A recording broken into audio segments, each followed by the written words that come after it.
Well, each day we report on the business stories, the crimes, the stuff you need to know.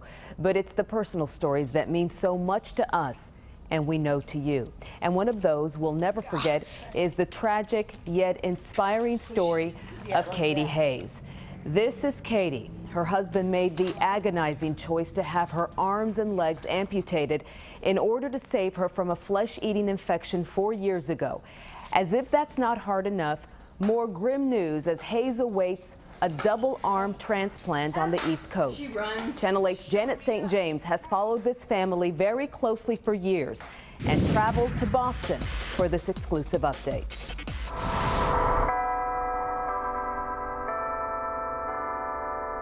In the city where Paul Revere called Americans to arms, 1, 2, 3.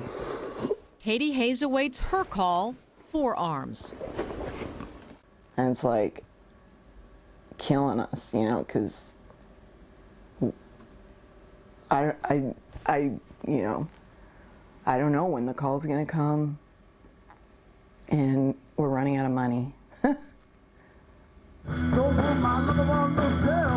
2 years ago, the quadruple amputee mom celebrated after being accepted as a candidate for a pioneering double-arm transplant. The Hayes gladly changed the landscape of their lives, uprooting their family from Houston and moving to Boston with 4-year-old Ariel and 10-year-old Jake. They thought it would be a 1-year wait max at Brigham and Women's Hospital. What's taking so long? We not only have to match based on gender and size, but we also have to match on things like the antibodies that are circulating in the system. Dr. Simon Talbot says it's also much harder to find female donors, because there are more males who are injured in sort of traumatic situations that are appropriate for donation. Last year there was a match, but it failed, and so too briefly did the Hayes hope. I had somebody offer me their arm the other day, and I thought, that is so sweet, because man, if I just had one arm, I'd come home on one arm. But I don't want to take someone else's arm. It's mostly from the generosity of people who care that the family has survived this long. Al Hayes, a former middle school band director, plays gigs to help supplement a meager disability check that doesn't cover living expenses. The family of 4, make that 5, stay in a tiny 2-bedroom apartment in a Boston suburb. Ariel, come over here. Meet Jake. They don't even have a kitchen table.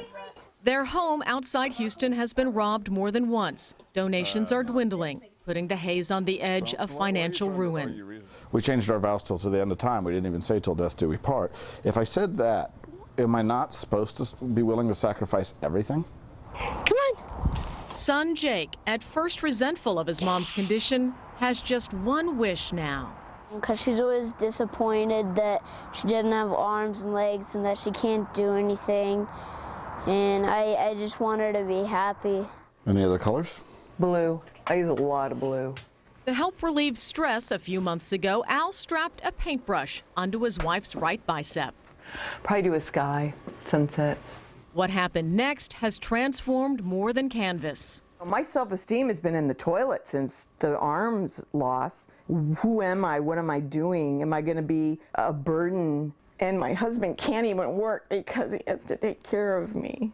You know, it's really upsetting. And so I paint and I just pray and I put it out there. Katy is selling some of those paintings, raising a little income, not to mention her self-esteem. See, it kind of gets muddy. See, it's kind of a dull. This will change it all. With each brushstroke, the Hayes family remains hopeful that the picture of their lives will also improve. All they can do is hold on. Janet St. James, Channel 8 News, Boston. That painting you saw Katy creating, you can bid on it to help the family make ends meet in Boston. We have a direct link to the online auction at WFAA.com and on our Facebook page.